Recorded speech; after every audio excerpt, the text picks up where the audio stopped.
community for a long time, caring for veterans, and he was the final speaker. And he talked about the importance of supporting veterans and asking them if they're okay, and supporting our active duty soldiers.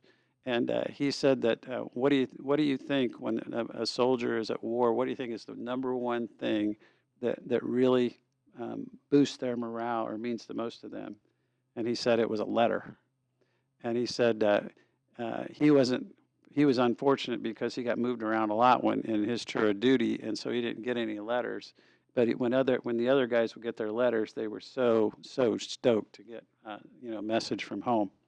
And he gave that message to a middle school in Indianapolis, and that next week he got 120 letters from the middle school kids because they listened, heard what he said, and they took action because they wanted Rock to have some letters.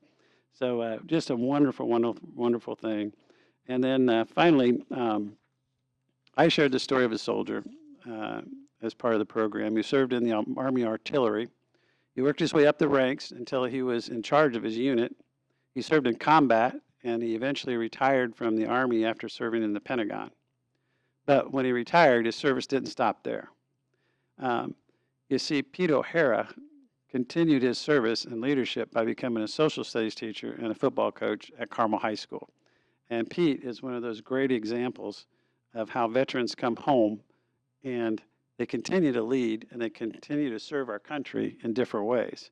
And so on behalf of Carmel Clay Schools, we thank our veterans and active duty soldiers, as well as their families, for all the sacrifices they've given so that we can live in freedom. And that concludes my report. Thank you. Thank you. May I have a motion to adjourn? Thank you, Katie. A second?